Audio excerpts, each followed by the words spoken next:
So I was thinking about it, and because of those conversations we were having about Drake May, about Jayden Daniels, I want to do my offensive rookie of the year predictions, my NFL rookie of the year predictions for offense. Um, Here we go. So number 5, I have Bo Nix. I haven't met number 5. I'm gonna be completely upfront about this. I do not have Drake May on in my rookie of the year top 5 rankings. I don't think that I like Drake May.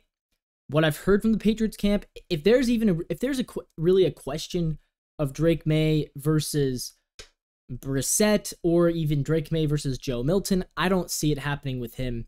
And so I have Bo Nix over May in that number 5 spot. He's got to be NFL ready, right? You have to think a guy who played 5 years, started 5 years, Auburn, Oregon.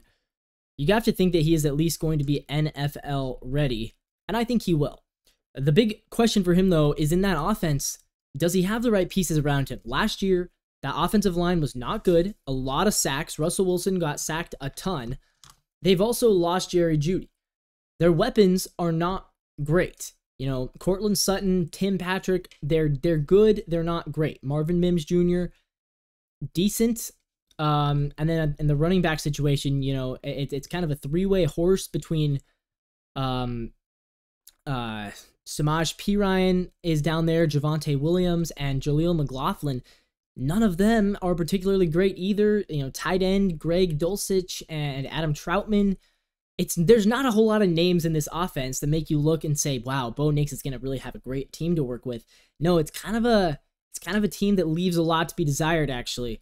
So I'm not sure how Bo Nix will perform in Denver. I still have him at 5, though, because I think if nothing else, I think he's NFL ready. All right, at number 4, Xavier Worthy, the Chiefs' new receiver. I have him at 4. The reason I have him and not a guy like Malik Neighbors is because Neighbors is on the Giants, and Daniel Jones is his quarterback. Xavier Worthy is on the Chiefs. Patrick Mahomes is his quarterback. The reason I have him over Rome Odunze on the Bears, because if the Bears offense pops off, no matter how good Rome Odunze plays in 2024, it's all going to be about Caleb. So if the Bears win 10 games and their offense is scoring and, you know, scoring touchdowns, no matter how many touchdowns Rome Odunze catches, those are going to be credited towards Caleb, and the award would go to Caleb. So I don't think Odunze is even really a top contender for this role, or for this award. Similarly, like I said, Neighbors, I don't trust him with Daniel Jones at quarterback. And there are other receivers as well who I'm choosing Xavier Worthy over, specifically because Xavier Worthy gets to play with Patrick Mahomes. And when you get to play with Patrick Mahomes, that is an automatic, I mean, it's a huge boost. It's an automatic boost to your career. I mean, look, Xavier Worthy, he's going to be the number 2 right now. Rashee Rice is the number 1. They just signed Juju as well. But I truly do believe that Xavier Worthy is going to be their number 1 receiver by the end of the year. I think he will. I think he's better than Rashee Rice. And I think by the midseason, he will become Mahomes' new favorite target. He's quick. He has some Tyreek Hill capabilities. I like him a lot. He runs great routes. I think he's a top 5 contender for Rookie of the Year. But at number 3, I have Marvin Harrison Jr. Marvin Harrison Jr., really good player. There's a reason why he was drafted so high, and he gets to go to Kyler Murray. So I think he's the only receiver that has a better chance at the award than Xavier Worthy does, and that's because he's generational. Xavier Worthy's great, and he gets to play with Mahomes, but Marvin Harrison Jr. is generational. He reminds me of Justin Jefferson when he was coming out of college. I think Marvin Harrison Jr. could be an immediate star. I think he could immediately elevate that Cardinals offense.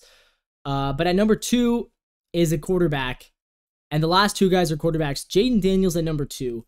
I love Jayden Daniels. I think he might be more physically gifted than Caleb Williams, but he doesn't yet have the presence of Caleb Williams. So obviously I do have Caleb at 1. I want to tell you why. So obviously we know the names, and I think, like I said, if Jayden Daniels and Caleb Williams put up identical stats, or let's even say similar stats, Caleb will win the award because he's Caleb Williams, because he has the name recognition, he has the accolades. But number 2, Caleb Williams looks ready. And not that Jayden Daniels doesn't, but Caleb already is giving, like, looking at him, I see a guy who's been in the league for multiple years. Looking at Jayden Daniels, I see a guy who looks good for a rookie. That is the difference, at least in the tape that I have seen. So I think Caleb Williams, he is my favorite to win the Offensive Rookie of the Year.